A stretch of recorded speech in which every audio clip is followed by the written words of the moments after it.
প্রভাতী সংবাদের পক্ষ থেকে আমি জয়ন্তী দে। কবি, সাহিত্যিক এবং নাট্যকার মধুসূদন দত্ত জন্মগ্রহণ করেছিলেন 25শে জানুয়ারি 1824 সালে।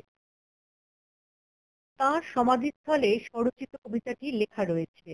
দাঁড়াও পথিকবর, জন্ম যদি তব বঙ্গে, তিষ্ঠে ক্ষণকাল। এ সমাধিস্থলে জননীর কোলে শিশু লবহে যেমতি বিরাম। মহির পদে মহানিদ্রাবৃত দত্ত কুলোদ্ভব কবি শ্রী মধুসূদন। যশোরে ছাগরদাঁড়ি কবতক্ষ তীরে, জন্মভূমি জন্মদাতা দত্ত মহামতি। রাজনারায়ণ নামে জননী জাহ্নবী। রামায়ণ তর্করত্ন বিরচিত রত্নাবলী নাটকের ইংরেজি অনুবাদ করতে গিয়ে তিনি বাংলা নাট্য সাহিত্যে উপযুক্ত নাটকের অভাব বোধ করেন। এই অভাব পূরণের লক্ষ্য নিয়েই তিনি নাটক লেখায় আগ্রহী হয়েছিলেন। 1859 খ্রিস্টাব্দে তিনি রচনা করেন শর্মিষ্ঠা নাটক। এটি প্রকৃত অর্থে বাংলা ভাষায় রচিত প্রথম মৌলিক নাটক। 1860 খ্রিস্টাব্দে তিনি রচনা করেন দুটি প্রহসন, যথা একেই কি বলে সভ্যতা এবং বুড়ো শালিকের ঘাড়ে রোঁ এবং পূর্ণাঙ্গ পদ্মাবতী নাটক। পদ্মাবতী নাটকেই তিনি প্রথম অমিত্রাক্ষর ছন্দ ব্যবহার করেন। 1860 খ্রিস্টাব্দেই তিনি অমিত্রাক্ষরে লেখেন তিলোত্তমা সম্ভব কাব্য। এরপর একে একে রচিত হয় মেঘনাদ বধ কাব্য 1861 সালে, নামে মহাকাব্য, বজ্রাঙ্গনা কাব্য 1861 সালে, কৃষ্ণকুমারী নাটক 1861 সালে, বীরাঙ্গনা কাব্য 1862-তে এবং চতুর্দশপদী কবিতা 1866-তে। যশোর জেলার সাগরদাঁড়ি গ্রামে জন্ম তাঁর। পাশ্চাত্য সাহিত্যের দুর্নিবার আকর্ষণ বশত ইংরেজি ভাষায় সাহিত্য রচনায় মনোনিবেশ করেন। জীবনের দ্বিতীয় পর্বে মধুসূদন আকৃষ্ট হন নিজের মাতৃভাষার প্রতি। এই সময়েই তিনি বাংলায় নাটক, প্রহসন ও কাব্য রচনা করতে শুরু করেন। মাইকেল মধুসূদন বাংলা ভাষায় সনেট ও অমিত্রাক্ষর ছন্দের প্রবর্তক। তার সর্বশ্রেষ্ঠ কীর্তি অমিত্রাক্ষর ছন্দে রামায়ণের উপাখ্যান অবলম্বনে রচিত মেঘনাদ বধ কাব্য নামক মহাকাব্য। তার অন্যান্য উল্লেখযোগ্য গ্রন্থাবলী দ্য কাপটিভ লেডি, শর্মিষ্ঠা, কৃষ্ণকুমারী, পদ্মাবতী, বুড়ো শালিকের ঘাড়ে রো নাটকগুলি। একেই কি বলে সভ্যতা, তিলোত্তমা সম্ভব কাব্য, তিলোত্তমা সম্ভব কাব্য, বীরাঙ্গনা কাব্য, বজ্রাঙ্গনা কাব্য, চতুর্দশপদী কবিতাবলী, হেক্টর বধ ইত্যাদি। মাইকেলের ব্যক্তিগত জীবন ছিল নাটকীয় এবং বেদনা ঘন।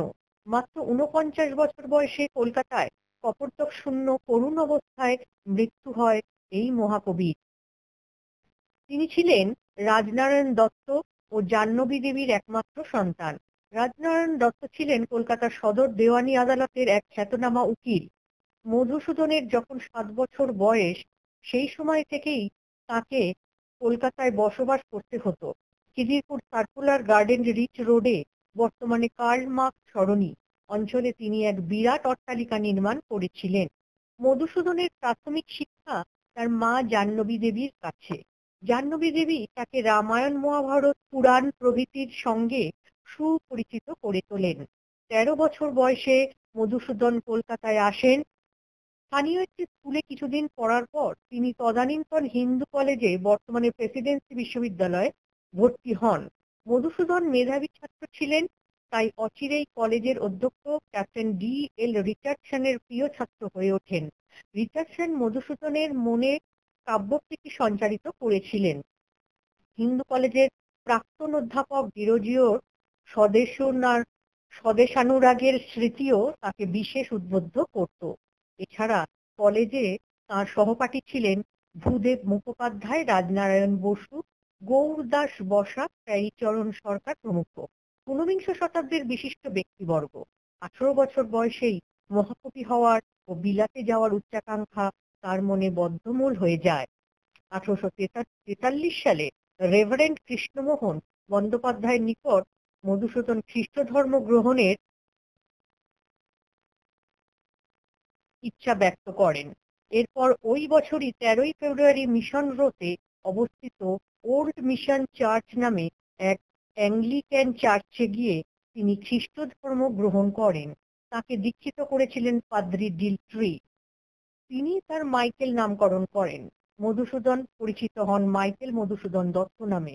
তার এই ধর্মান্তর সমাজে ব্যাপক আলোড়ন সৃষ্টি করেছিল। রাজনারায়ণ দত্ত তার বিধর্মী পুত্রকে তেজ্যপুত্র ঘোষণা করেন। খ্রিস্ট ধর্ম গ্রহণের পর মধুসূদন শিবপুরের বিশপ কলেজ থেকে পড়াশোনা চালিয়ে যান। এখানে তিনি গ্রিক, লাতিন, সংস্কৃত প্রভৃতি ভাষা শিক্ষা করেন। রাজনারায়ণ দত্ত তাকে পরিত্যাগ করলেও বিশপ কলেজে পড়াশোনার ব্যয়ভার বহন করেছিলেন। 4 বছর পর তিনি টাকা পাঠানো বন্ধ করেন। বিশপ কলেজে কয়েকজন মাদ্রাজি ছাত্রের সঙ্গে মধুসূদনের বন্ধুত্ব হয়েছিল।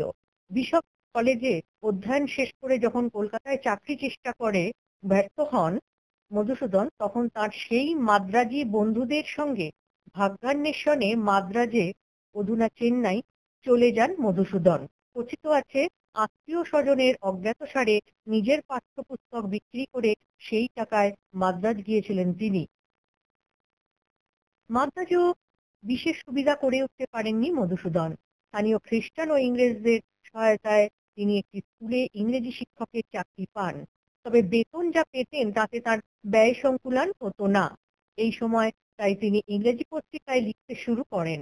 মাদ্রাজ ক্রনিকল পত্রিকায় ছদ্মনামে তার কবিতা প্রকাশিত হতে থাকে। হিন্দু ক্রনিকল নামে একটি পত্রিকাও সম্পাদনা করেছিলেন তিনি। কিন্তু অল্পকালের মধ্যেই অর্থাভাবে পত্রিকাটি বন্ধ করে দিতে হয়।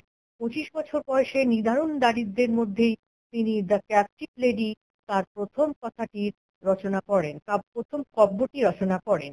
কবি ও দক্ষ ইংরেজি লেখক হিসেবে তার সুনাম ছড়িয়ে পড়ে। মাদ্রাজে আসার কিছুকাল পরেই মধুসূদন রেবেকা ম্যাকটিভিস নামে এক ইংরেজ যুবতীকে বিবাহ করেন।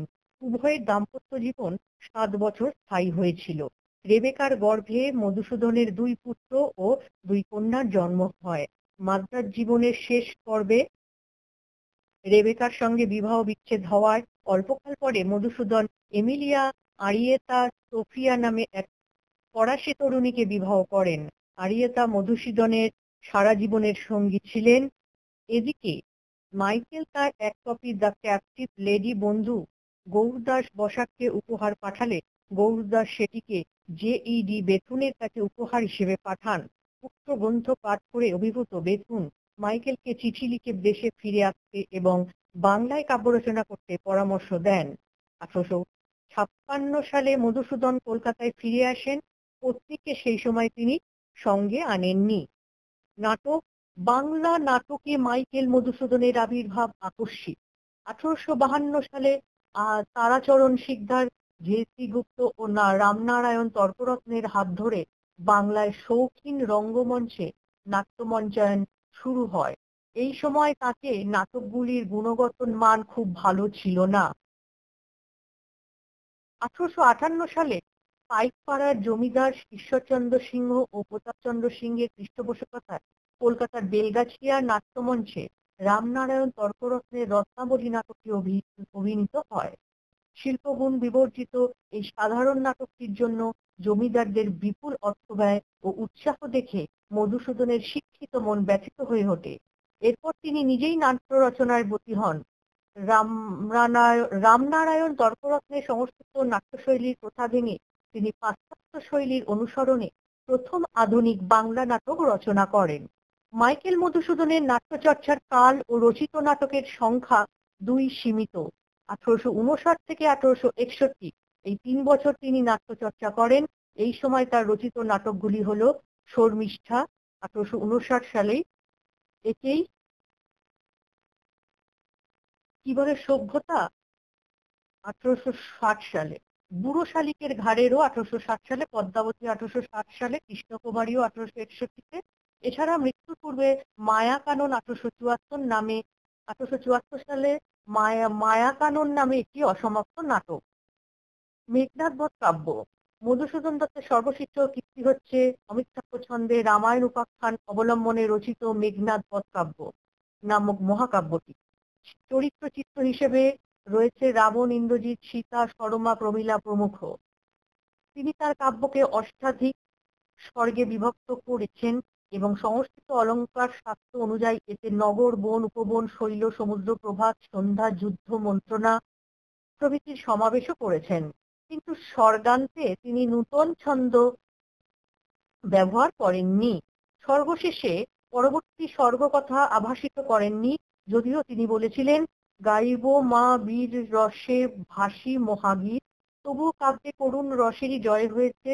মেঘনাদবধ কাব্য রামায়ণ আরিত কাহিনীর পুনরাবৃত্তি নয়, এটি নবজাগ্রত বাঙালির দৃষ্টি নিয়তি লাঞ্ছিত নবমানবতাবোধের সকরুণ মহাকাব্যের রূপে অপূর্ব গীতিকাব্য। মেঘনাদবধ কাব্য এদিক দিয়ে বাংলা কাব্য সাহিত্যে একক সৃষ্টি। মধুসূদন অতি আশ্চর্যজনকভাবে নির্মাণ কুশলতা গুণে মহাকাব্যচিত কাব্য বিগ্রহ সৃষ্টি করেছেন। এ কাব্যের তাৎপর্য রাবণ চরিত্রের প্রতীকতায়। তাঁর সৃষ্ট রাবণ চরিত্রের পরম দাম্ভিকতা প্রকট হয়ে ওঠেনি। রামায়ণকে তিনি তার মানবতার আলোকে বিধৌত করে যে মহাকাব্য রচনা করেছেন তা আসলে রোমান্টিক মহাকাব্য। এই কারণে আকারে মেঘনাদবধ কাব্য মহাকাব্যচিত হলেও এর প্রাণ নন্দিনী সম্পূর্ণ রোমান্টিক এবং মধুসূদন এই কাব্যে জীবনের যে জয়গান করেছেন তা বীর রসের নয়, কারুণ্যের। কবিতায় রবীন্দ্রনাথের ভাষায় সমুদ্র তীরের শ্মশানে দীর্ঘ নিঃশ্বাস ফেলিয়া কাব্যের উপসংহার করিয়াছেন মৃত্যু। মধুসূদনের শেষ জীবন চরম দুঃখ ও দারিদ্র্যের মধ্যে দিয়ে অতিবাহিত হয়। আইন ব্যবসায় তিনি তেমন সাফল্য লাভ করতে পারেননি। তাছাড়া অমিতব্যয়ী স্বভাবের জন্য তিনি ঋণগ্রস্ত হয়ে পড়েন। 1873 খ্রিস্টাব্দে 29শে জুন আলিপুর জেনারেল হাসপাতালে কপোর্দকহীন অবস্থায় তিনি মৃত্যুবরণ করেন। মহাকবি জীবনের অন্তিম পর্যায়ে জন্মভূমির প্রতি তার সুগভীর ভালোবাসার চিহ্ন রেখে গেছেন অবিস্মরণীয় পংক্তিমালায়। তার সমাধিস্থলে নিচের কবিতাটি লেখা রয়েছে, দাঁড়াও পথিক বর, জন্ম যদি তব বঙ্গে তিষ্ঠ ক্ষণকাল। এই সমাধিস্থলে জননীর কোলে শিশু লভ হয়ে যেমতি বিরাম, মহির পদে মহানিদ্রাবৃত দত্তকুলোদ্ভব কবিশ্রী মধুসূদন। যশোরে সাগরধারী কবতক্ষ তীরে জন্মভূমি, জন্মদাতা দত্ত মহামতি রাজনারায়ণ নামে জননী জাহ্নবী। কাব্য মেঘনাদবধ কাব্য, তিলোত্তমা সম্ভব কি, দি ক্যাপ্টিভ লেভি বজ্রাঙ্গনা। নাটক শর্মিষ্ঠা কৃষ্ণকুমারী পদ্মাবতী। প্রহসন বুড়ো শালিকের ঘাড়েরও একেই কি বলে সভ্যতা। তনের কপোতাক্ষ নদ ভাষার এ বঙ্গ ভাণ্ডারে তব বিবিধ রতন, তবে তা সবে অবহেলা করি পরধন লোভে মত্ত করিনু ভ্রমণ, পরদেশে ভিক্ষাবৃত্তি কুক্ষণে আচরি, কাটাইনু বহুদিন সুখ পরিহরি, অনিচ্ছায় নিরাহারে শপিকায় মন, মজিনু বিফল তপে অবরণ্যে বড়ি, কেলিনু শৈবালে হুলি অমল কানন। ঈশ্বরচন্দ্র বিদ্যাসাগর। বিদ্যাসাগর তুমি বিখ্যাত ভারতে, করুণার সিন্ধু তুমি, সেই জানে মনে। দিন যে দিনের বন্ধু, উজ্জ্বল জগতে হেমাদ্রির হেমকান্তি অম্লান কিরণে, কিন্তু ভাগ্য বলে পেয়ে সে মহাপর্বতে, সে যেন আশ্রয় লয় সুবর্ণ চরণে। সেই জানে কত গুণ ধরে, কত মতে গিরিশ, কি সেবা তার সে সুখ সদনে। দানে বাড়ি নদীরূপ বিমলা কিঙ্করী, যোগায় অমৃত ফল পরম আদরে, দীর্ঘ শির তরুদল দাস ধরি, পরিমলে ফুল ফুল 10 দিন ভরে, দিবসে শীতল শাসী ছায়া বনেশ্বরী, নিশায় সুশান্ত নিদ্র। নিশায় সুশান্ত নিদ্রা ক্লান্তি দূর করে।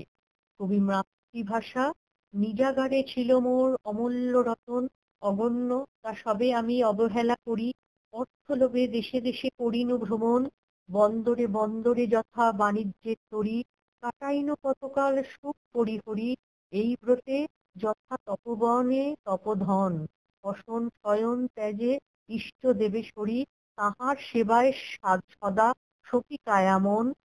বঙ্গকুল লক্ষ্মী মোড়ে নিশার স্বপনে কহিলা, এ বৎস দেখি তোমার ভক্তি।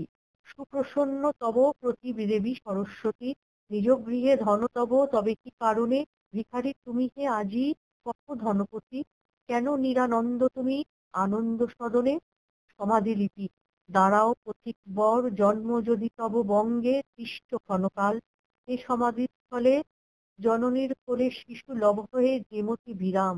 মহির পদে মহানিদ্রাবৃত দত্ত কুলোদ্ভব প্রভৃতি মধুসূদন। যশোরে সাগর দাঁড়ি তব তক্ষ তীরে, জন্মভূমি জন্মদাতা দত্ত মহামতি, রাজনারায়ণ নামে জননী জাহ্নবী।